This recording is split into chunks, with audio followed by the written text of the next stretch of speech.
Hello, and welcome to ISO Buckets. I'm your host, Nate Friesen.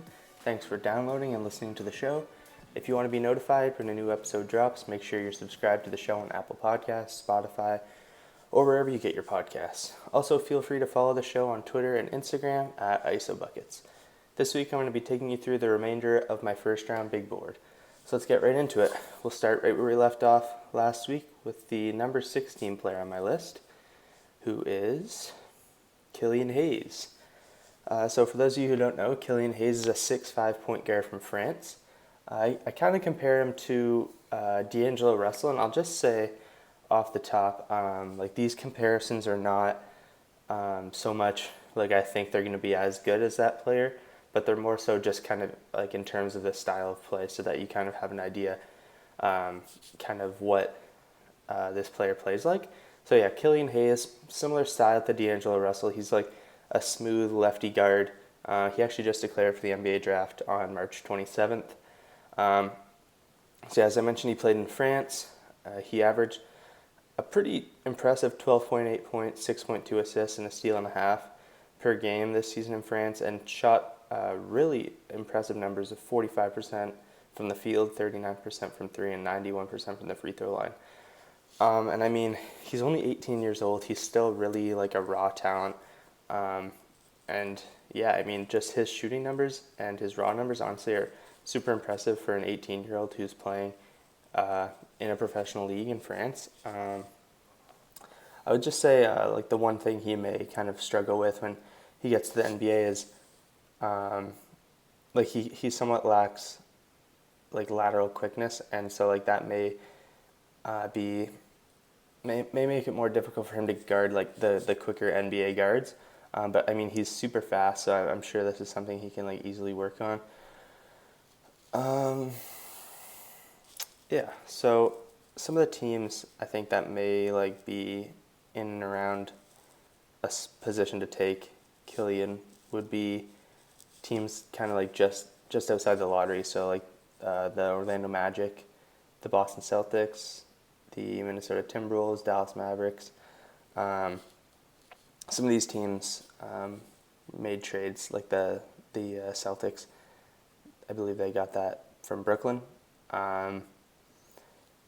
So yeah, I mean, he's gonna be like probably coming off the bench at least for a season or two to start his career. But I mean, the Orlando Magic would be like a really good fit for Hayes. I mean, obviously they have Markelle Fultz, but there's really no telling if he's their point guard of the future or not. So I mean, it certainly couldn't hurt to have Hayes coming off the bench, and I mean, Fultz could certainly help him out on the defensive end. I mean, they could easily work together in the backcourt as well. I mean, they're both like 6'5" point guards. So I mean, one of them, I mean, especially Fultz can slide down and guard shooting guards. So I mean, I think that could be a pretty interesting backcourt in the future. I mean, and obviously the Timberwolves, they have D'Angelo Russell himself. So for Killian Hayes to go there and back up Russell would be pretty good. I mean, there's really not much better player that you can learn from than someone that's similar to you. So yeah, let's move on to the number 17 player on my list, who is Josh Green. Green is a 6'6" shooting guard from Arizona. I kind of compared him to like Gary Harris. He's just like really super athletic, like wing that can run the floor, shoot the ball pretty well, defend pretty well, just kind of does everything well that you would want from like a starting shooting guard in the NBA. He averaged 12 points, 4.5 rebounds, 2.5 assists, and a steal and a half at Arizona this season. Shot 42% from the field, 36% from three, and 78% from the line. So, like, I mean, solid numbers, really nothing crazy. But I mean, as I said, he's just like super athletic, still really raw. I mean, a lot of these guys, just kind of like that I have falling like outside the lottery are just like super raw talents. And so they'll kind of fit best with teams that are in a position to where they can take the risk of taking a guy that could like have like high potential, but could also really be a bust, you know. So Josh Green, I mean, I think personally he's going to be like a really good NBA shooting guard. I mean, actually, Gary Harris, I think, is like a pretty good comparison in like projecting what Josh Green could actually be in the NBA as well.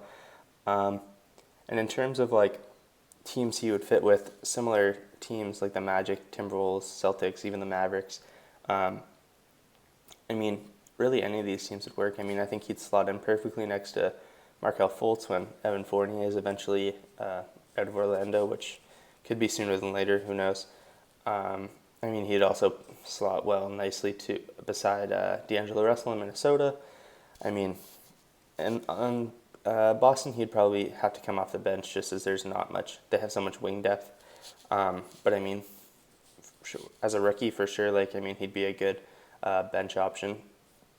I mean, Dallas, I think he'd actually be like a really good fit beside Luka Doncic. I mean, they already kind of have Seth Curry, who's been working pretty well beside Doncic, but he doesn't exactly have the defensive prowess that Green has, and definitely not the potential that Green has with the defensive end. So, I mean, Dallas, that could work really well, or even the Bucks. I mean, if he slides down to 19, um, the Bucks could use a guy like Josh Green. I mean, they have Dante DiVincenzo, and I mean, you can never really have too many wings that are able to just kind of play really solid defense, hustle, run the floor, and then like can shoot the ball and get you a bucket if you need it. So I mean, yeah, really any of those teams. I mean, Josh Green will slot in, and I think he'll just be like a really solid NBA player for sure. Even though he is raw and he still has a lot of potential, I think for sure he's gonna be like a really solid NBA shooting guard.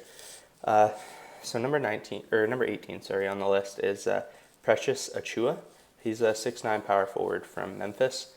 Started the season playing alongside James Wiseman, and after Wiseman unfortunately had to stop playing, he just kind of picked up the slack. I kind of compare him like in terms of style of play, not so much what I project him to be, but a guy he kind of plays like is like Montrezl Harrell, where he's kind of like an undersized center, like a power forward who doesn't really shoot. But yeah, he's just like a super athletic big man with. He's got really great defensive instincts. Averaged 15.8 points, 10.8 rebounds, nearly 2 blocks and a steal a game. Shot 49% from the field, 32% from three, and 60% from the line, which are fine numbers. I mean, he definitely needs to become a more consistent free throw shooter and jump shooter. But I think he has really good mechanics, and this is something that he could easily improve upon as he moves on to the next level. He's the like most impressive part about his game is that he's just like a really good finisher around the basket. I mean, this will bode well for him in the NBA if he's able to like operate in a pick and roll. And I mean, he actually has the ability to just kind of like take the ball. Like if you hit him in a high post or even on the wing behind the 3-point line, he has the ability to take the ball and a couple of dribbles and get to the basket. He's just like a really, really good scorer all around. So, I mean, I think he would actually, I mean, if Orlando ever wants to move on from Nikola Vucevic, I think he would actually pair pretty well with Aaron Gordon. I mean, the Magic just have so many bigs. Like, I mean, they still have Mo Bamba. So I don't really see that working. Honestly, I think probably the perfect fit for Achua would probably be the Timberwolves.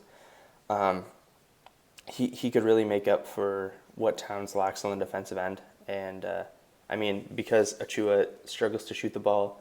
I mean it would pair really well with Karl-Anthony Towns, who's like one of the best 3-point shooting bigs in the NBA. So yeah, honestly, I'm personally hoping that he finds his way to Minnesota, just because I mean I think Achua and Towns could be a really dominant front line for the Timberwolves, and when you got D'Angelo Russell operating the pick and roll as the ball handler, you got Achua as the roll man, or Towns pick and popping, and then the other guy. I mean, if you have Achua operating as the roll man, then you can have Towns kind of spotting up, and if you have Towns kind of operating as the pick and pop, big, you can have Achua in sort of the dunker spot. I mean, Towns is capable of making the play off the bounce as well.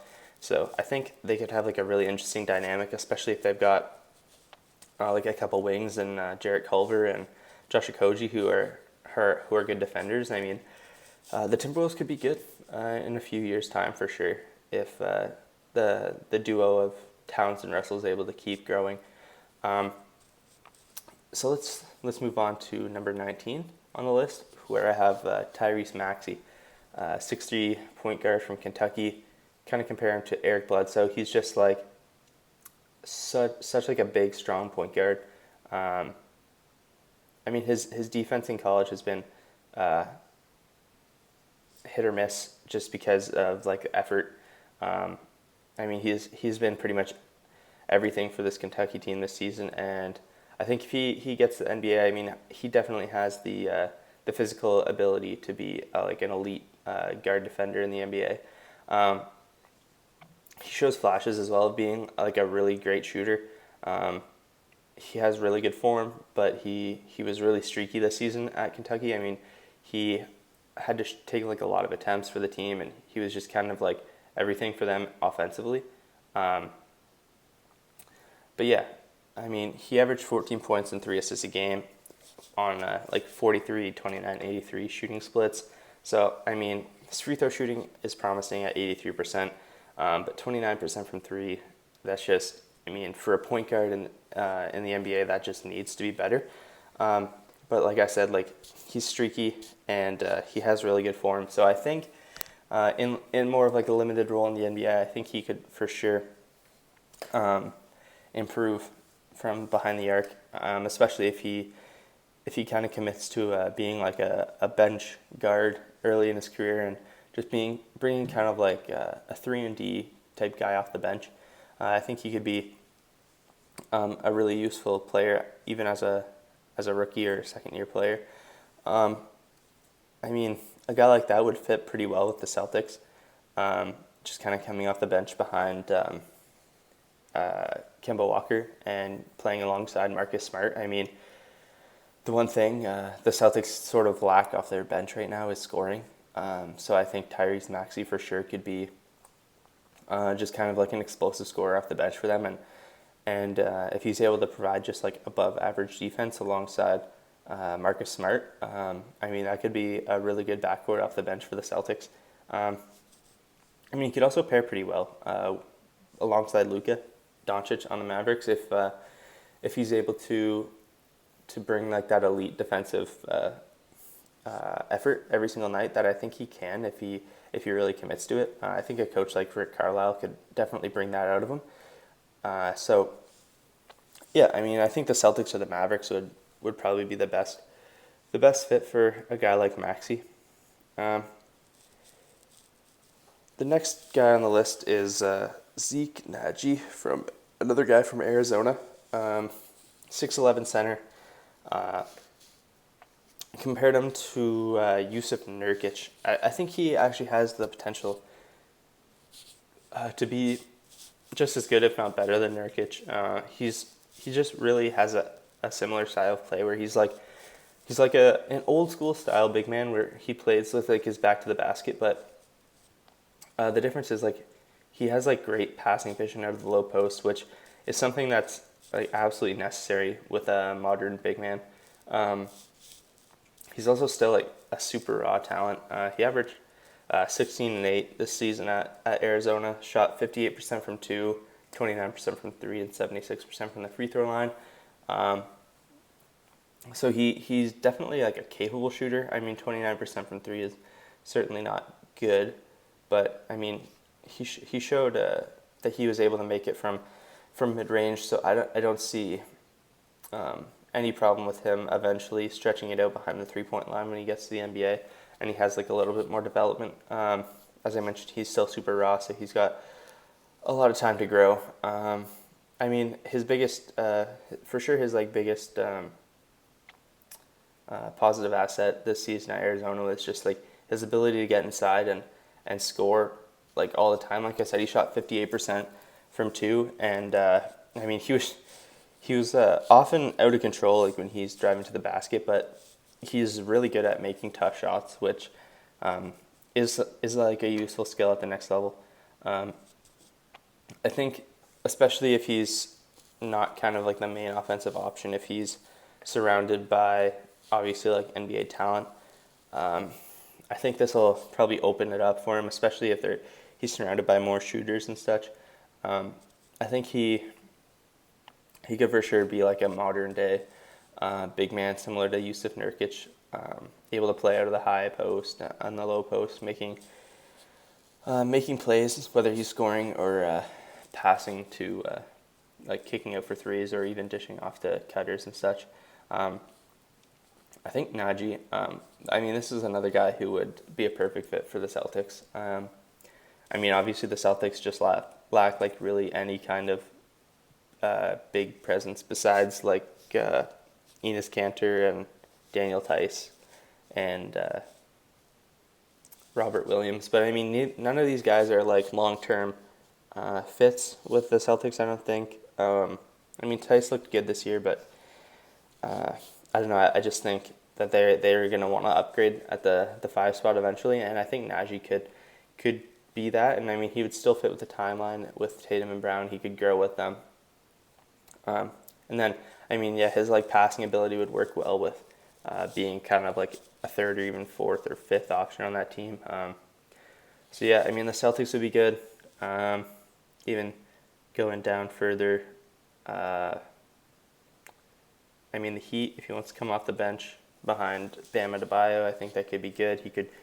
He could really learn from Bam on the defensive end. And I mean, Bam himself is like a great passing big man, so I think being able to learn from Bam in that respect would be good for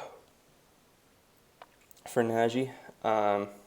Yeah, I mean, even the Thunder would be a good fit. The Jazz, I mean, coming off the bench behind either Adams or Gobert would be a good place to start his career. So yeah, next guy on the list I have is honestly one of my favorite players in the draft, and that's Udoka Azubuike.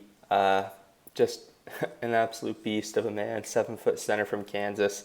I compare him to like DeAndre Jordan. I mean, he literally plays exactly like DeAndre Jordan, down to the poor free throw shooting, and a super high field goal percentage. I mean, Azubuike shot 75% from the field this year, but shot only 44% from the free throw line, which he'll certainly need to improve on. I mean, he did improve on his free throw shooting every year at Kansas. I mean, he's at this past year was his senior season, so he grew a lot each and every year, and I think he can continue to do that.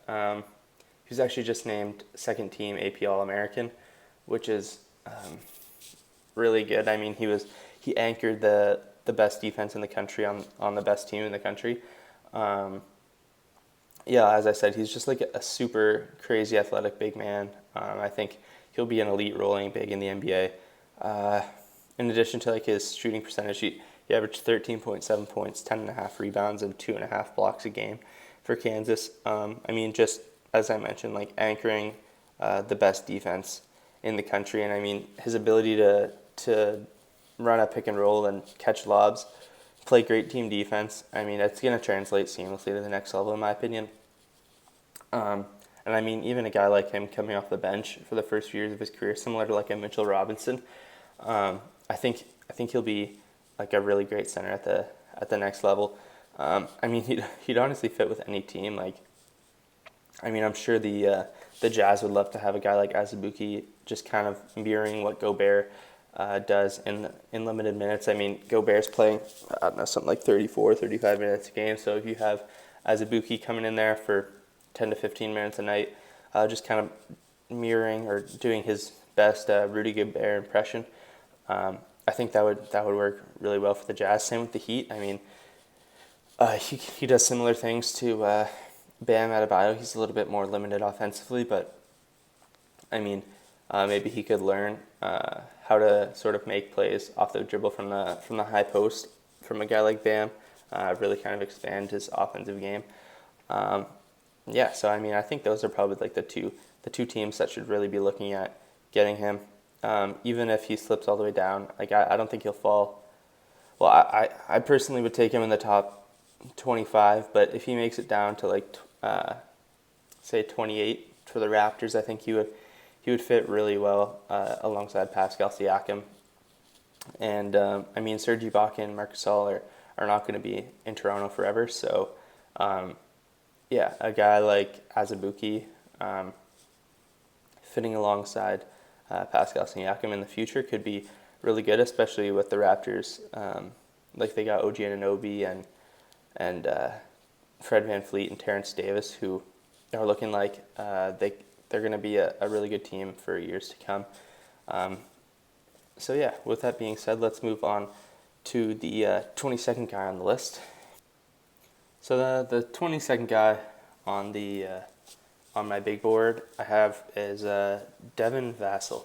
So Vassell is a 6'6" shooting guard from Florida State. I kind of compared him to like Jeremy Lamb.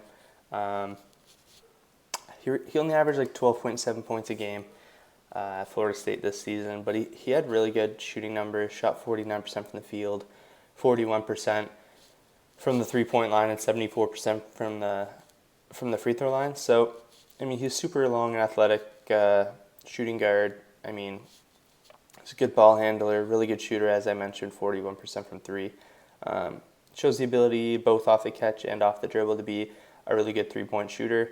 And then, as I said, he's super long, so he definitely uses that to his advantage to on the defensive end for like disrupting passing lanes, getting steals.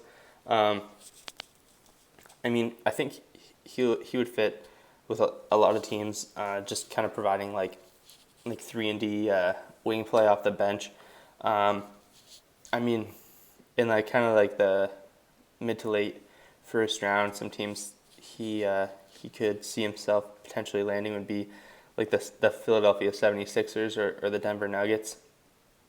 I think could really benefit from a guy like from Vassell. I mean, he's just going to provide like solid 3-and-D minutes off the bench. I mean, even a team like the Heat or the Jazz would appreciate his services, I think. So I think we'll move on to the 23rd guy on my big board, which is a guy I'm sure many of you are familiar with, and Tre Jones from Duke, 6'3" point guard. I honestly compared him. This is the easiest comparison by far. I just compared him to his older brother, Tyus Jones. I mean, he's pretty much the exact same player. I would say Trey's probably like a better defender, and maybe like a slightly worse scorer. But I mean, Trey was named third team APL American this season, just declared for the draft on March 21st. I mean, I see him as sort of like a really solid NBA point guard. I think he's probably going to be like a really good backup. I think like high end kind of projections for him would see him as sort of like a Fred VanVleet type of guy. But as of now, I think he lacks like the offensive creation of a guy like VanVleet. But I mean, he's just like a really awesome defender.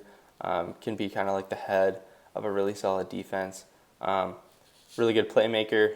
He's a capable shooter. He really improved in his 3-point shooting this season at Duke compared to his freshman year. And I think, I mean, he was kind of like the number one guy on this Duke team, right? Just kind of leading them in every respect.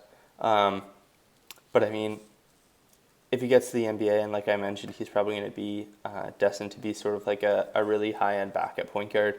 I think that'd be a better role for him. I mean, just coming in like 20, 25 minutes a game max, and just kind of providing like elite defense and hopefully some really good spot-up shooting with some like secondary playmaker type stuff.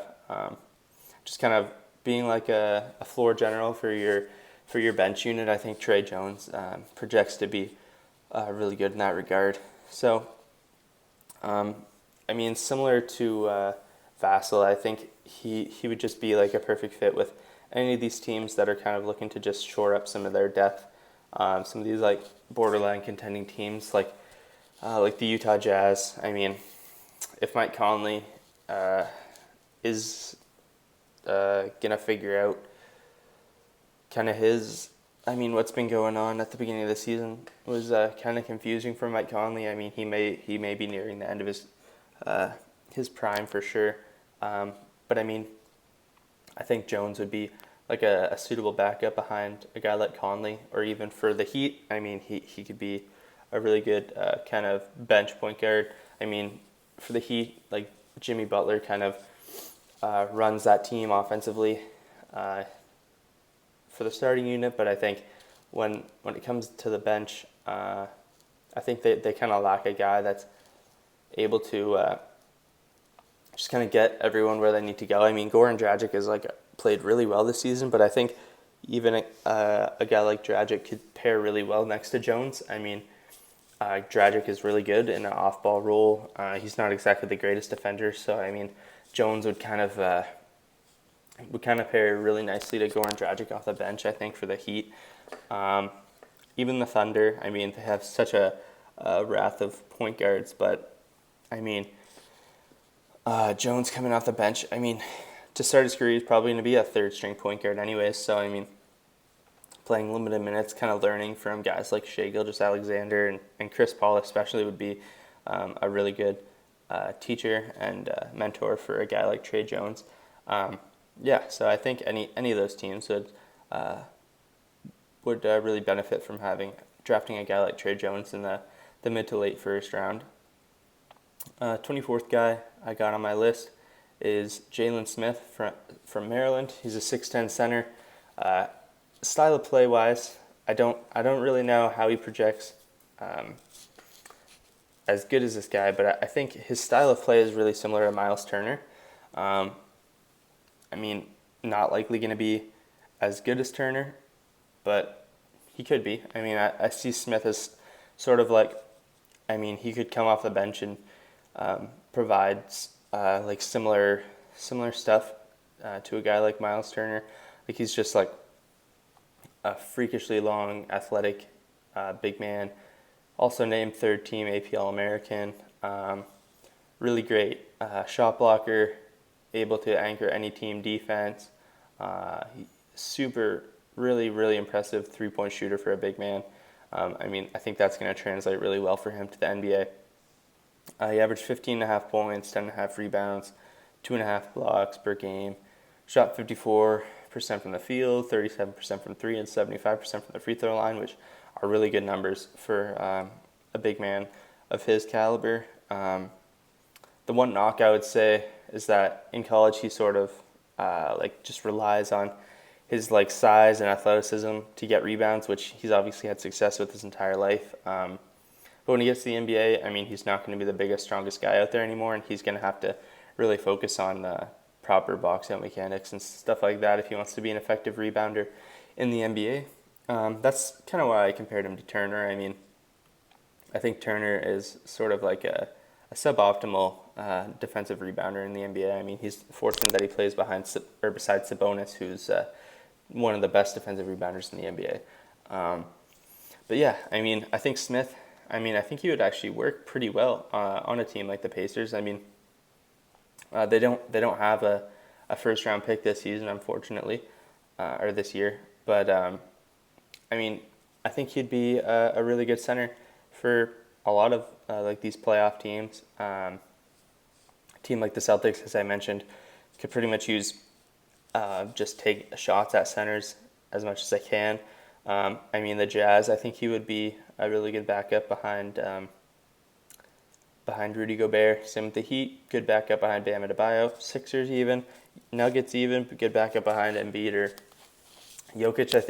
I think Smith could easily work his way into being a starting center in the NBA, especially considering his ability to shoot the three, which is rare in a guy like him. But I mean, yeah, really any of these contending teams that could use just like a 3-and-D center, which is a rarity in the NBA, off the bench, I mean, it could be really good.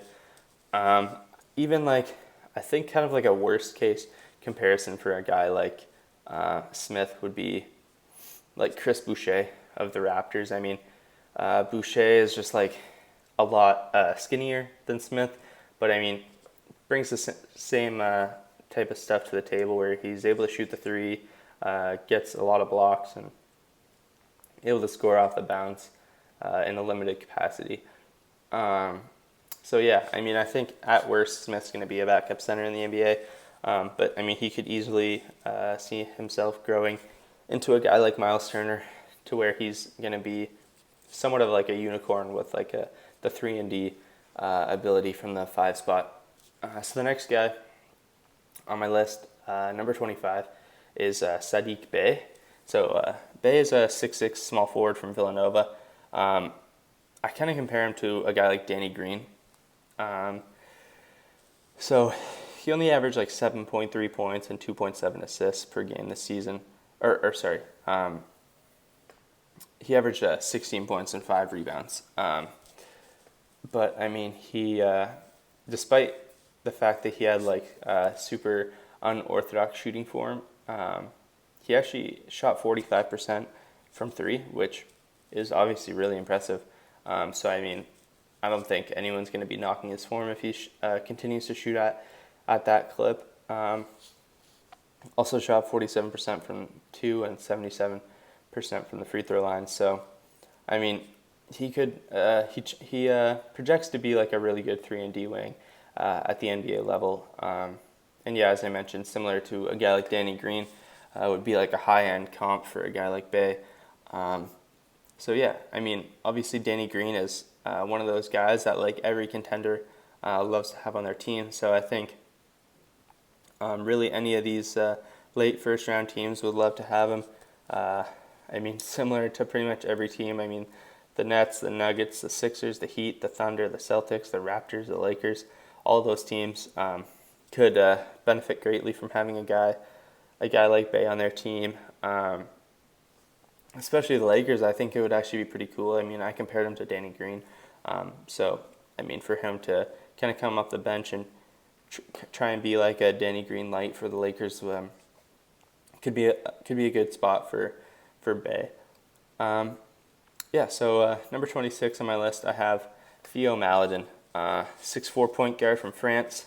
I compared him to Frank Ntilikina because honestly, I mean, when I watch him, all I really think is that's Frank Ntilikina. I mean, he averaged seven points and 2.5 assists a game this season in France. Still like super raw. I mean, he's just like a really skinny athletic guard. His shooting numbers were fine, 42, 33, 78 shooting splits.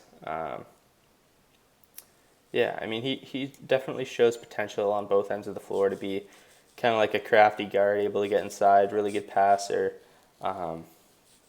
Definitely has the size and athletic ability to be a really good defender. The one thing is just he needs to work on getting a consistent jumper.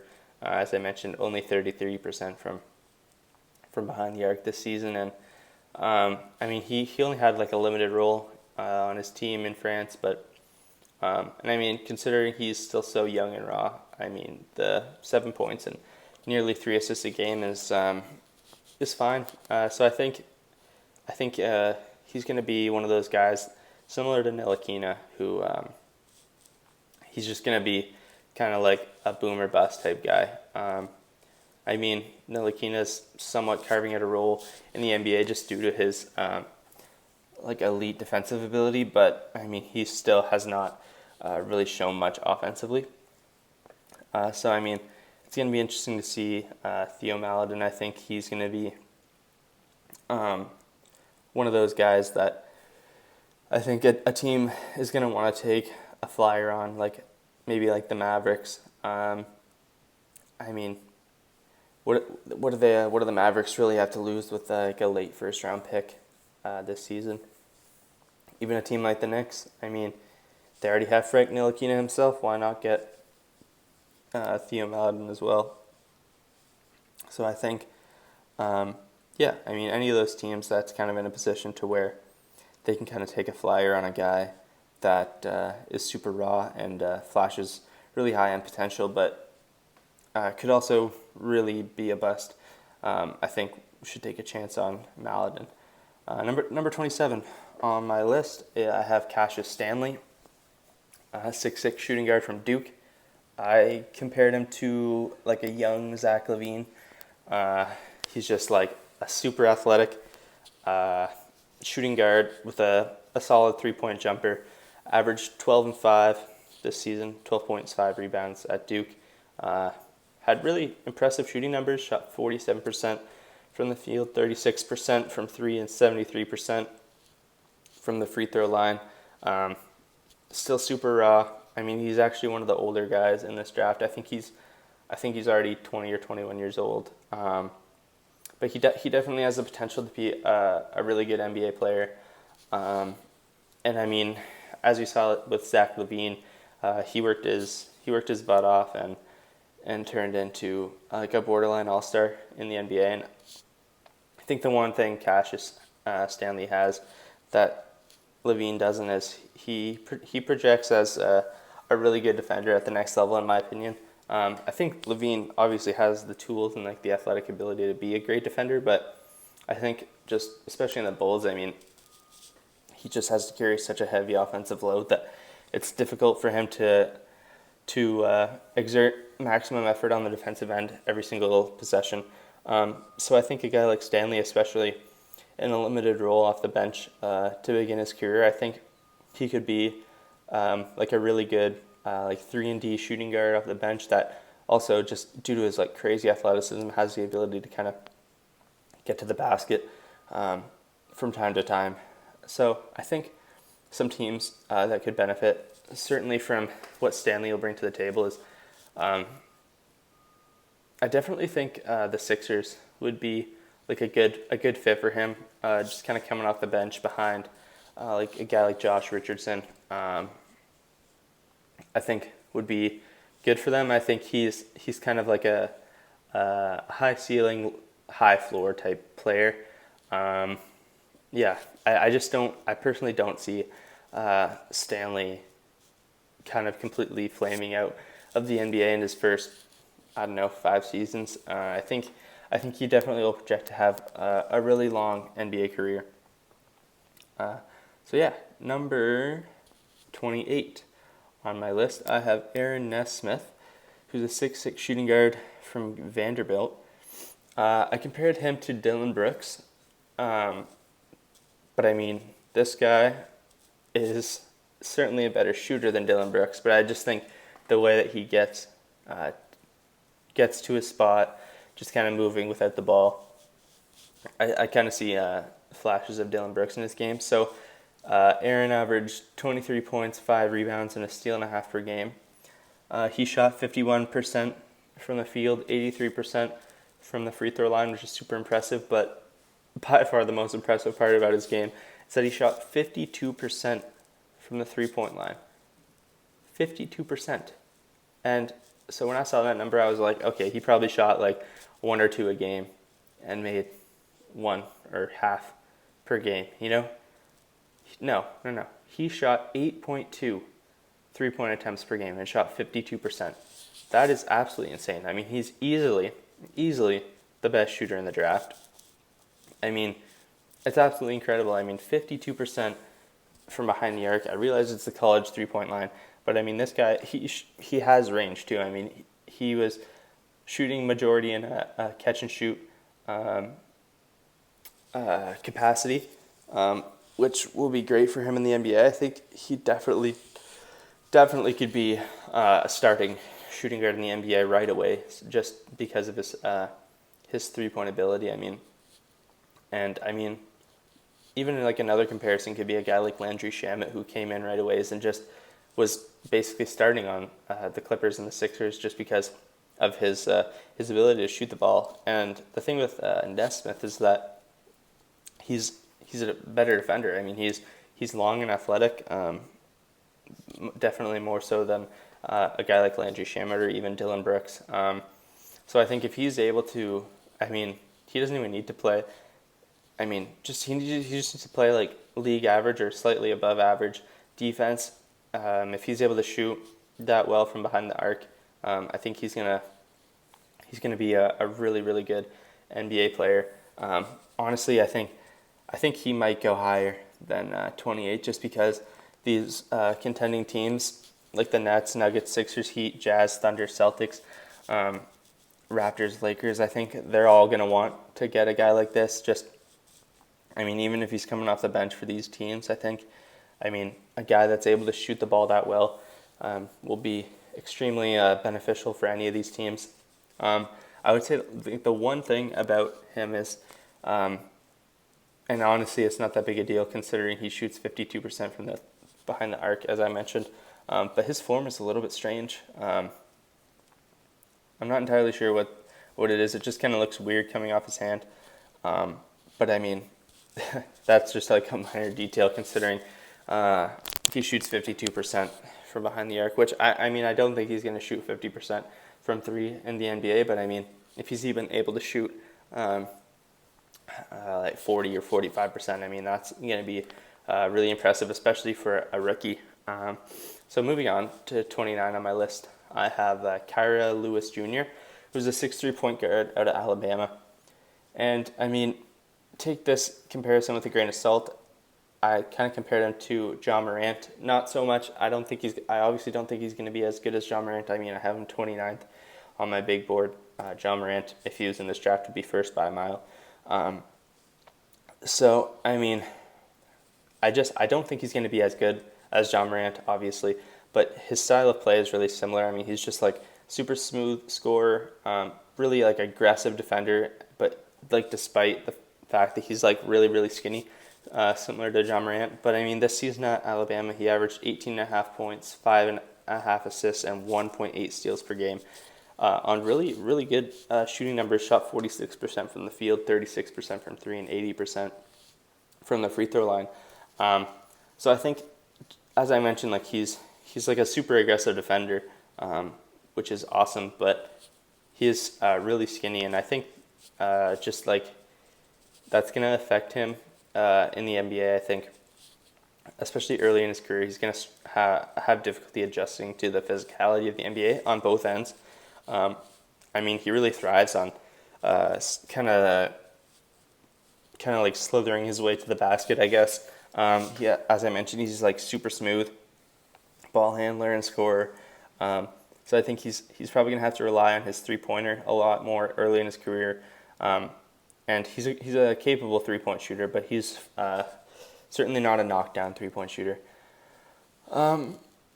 So I think he's gonna be kind of a guy. He could certainly slide into the second round just because he's kind of like a raw talent. But I could also see him being taken a little bit earlier by, say, like a team like the Magic, who maybe they see he has like a lot of potential, and maybe they don't believe Markelle Fultz is their point guard of the future. Maybe they want to take a swing with a guy like Lewis Jr. Even teams like the Dallas Mavericks, I think he could work pretty well beside Doncic. The Brooklyn Nets, maybe if they wanted to. I'm guessing that they would probably use him as sort of like a trade piece, as it seems like they're gonna be trading a lot of their guys away for supposedly a third star.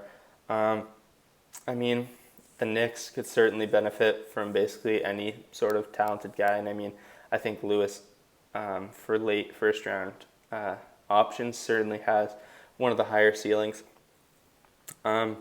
So my last guy on my big board for the first round, number 30, is Jordan Nwora, 6'9" small forward from Louisville.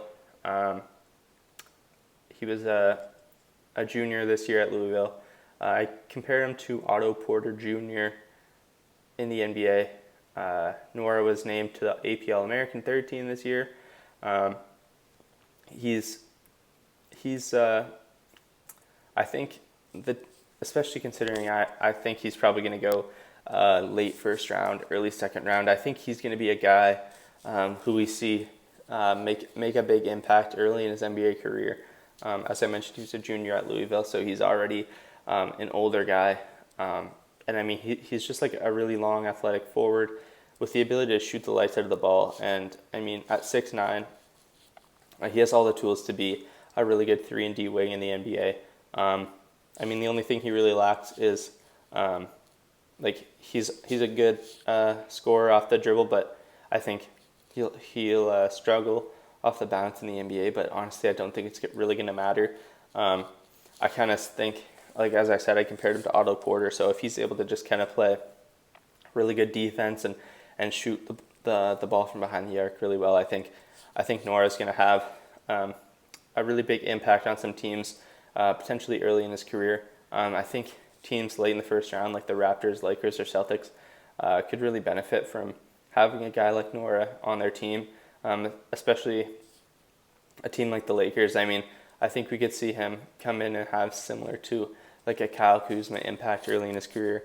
And the thing with Nwora is that he's definitely a better defender than Kuzma. So, or even the Celtics. I mean, they obviously have so many wings, but a guy like Nwora coming off the bench for the Celtics would be definitely beneficial for them, especially considering what he can do in terms of defense and 3-point shooting.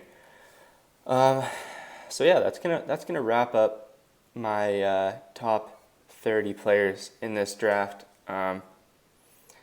Yeah, so let me know what you think. Did I miss anyone, or is there a guy that you think should be higher or lower? Feel free to let me know in the comments or tweet at ISOBuckets, as I mentioned early in the podcast. So yeah, with that being said, if you're interested in hearing more of my thoughts about the NBA, feel free to head over to Fansided.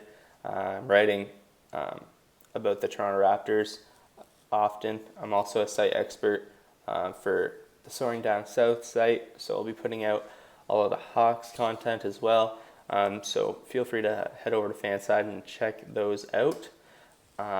Once again, thanks for tuning in to ISOBuckets. Remember to like, subscribe, rate, review, all that fun stuff. I would really appreciate it, and I will talk to you next